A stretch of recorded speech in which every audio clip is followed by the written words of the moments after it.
Hello students, how are you doing today? Today we begin a new unit.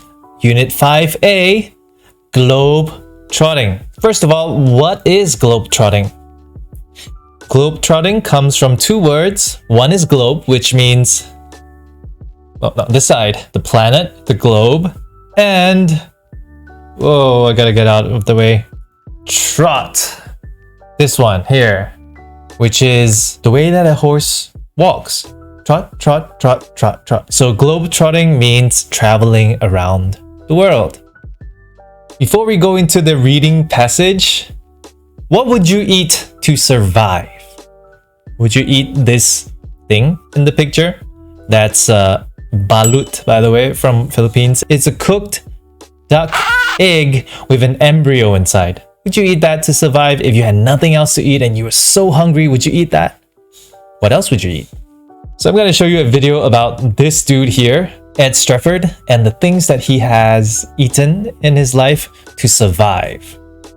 Let's take a look.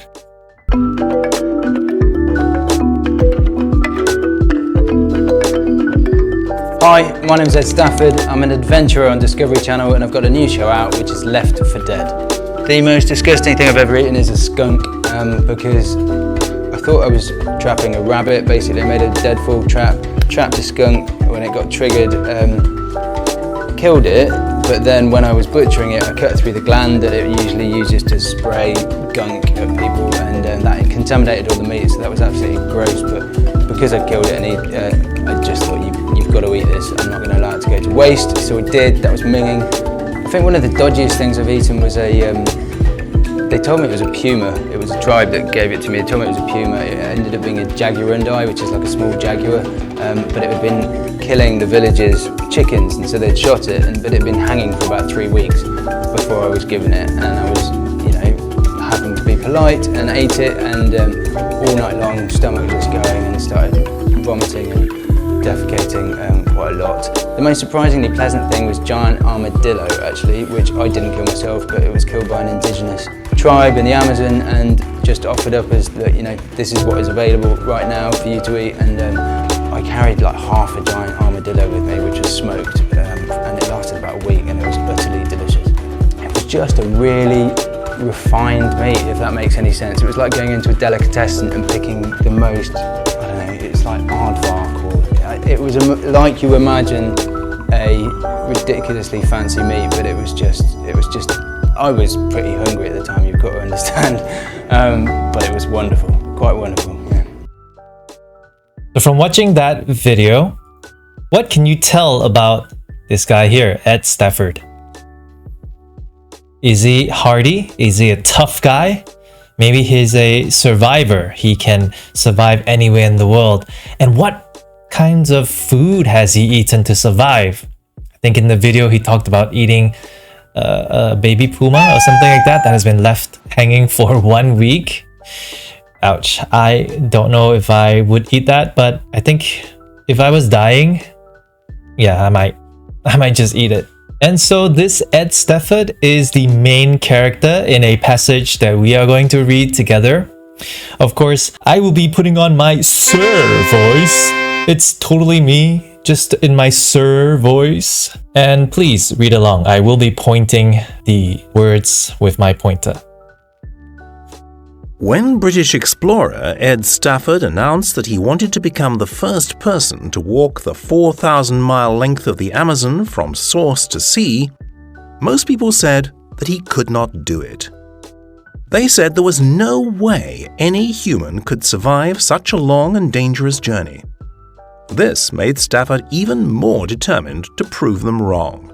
This person, Ed Stafford, wanted to walk the whole of the Amazon. So the Amazon looks like this. And 4,000 miles. Okay. Semenanjung, Malaysia. From north to south is 450 miles, something like that. So imagine walking 10 Semenanjung Malaysias. So that is the length that this guy wants to walk. Crazy stuff. But I like this guy.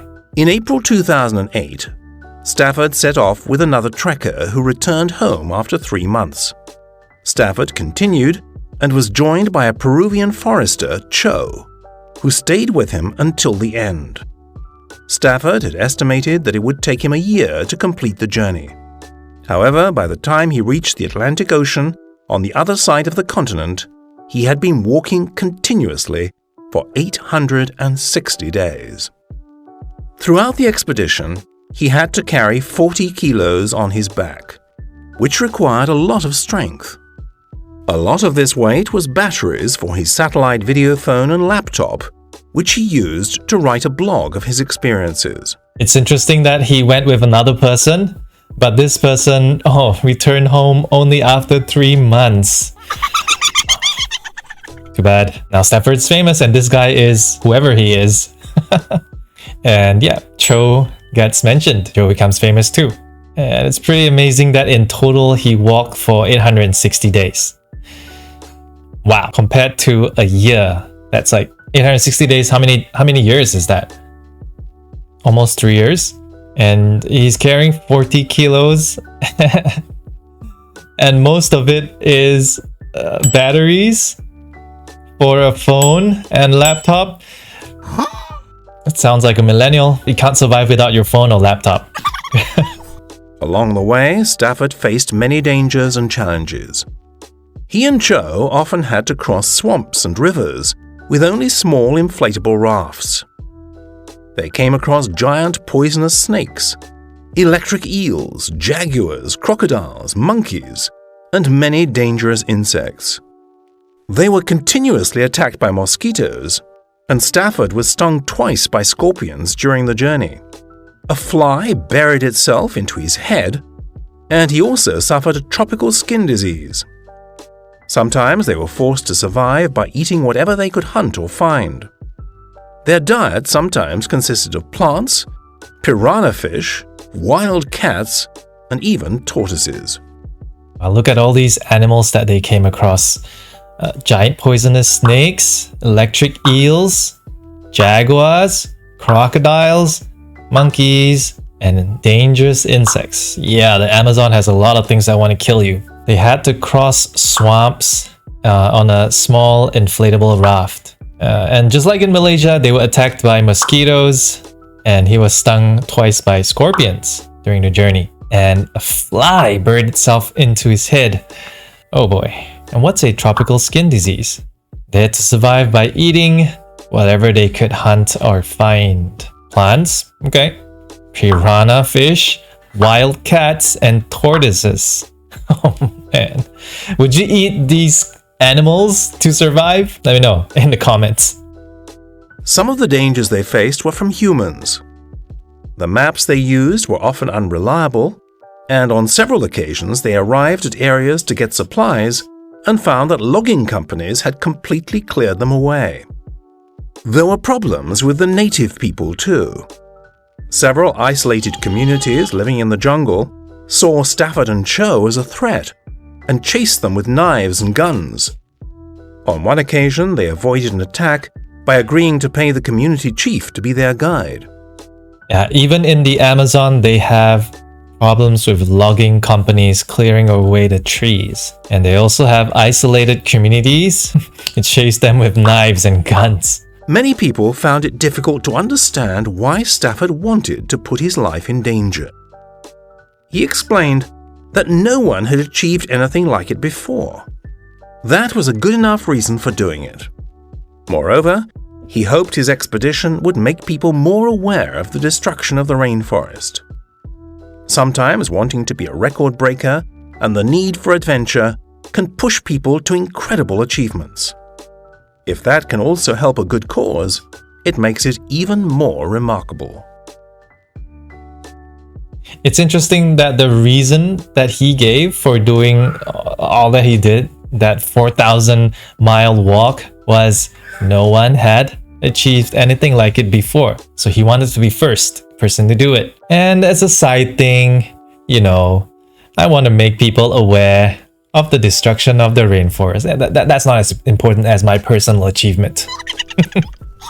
Interesting. Oh well. Hope that you enjoyed the story and my sir voice. TLDR. How would you summarize that whole thing into one sentence? Well, this is how I would do it. Ed Stafford equals epic walker and survivor. Wouldn't we all want to be like him? Yeah, I really like that physique. But anyway, let's carry on. Attendance and assessment time.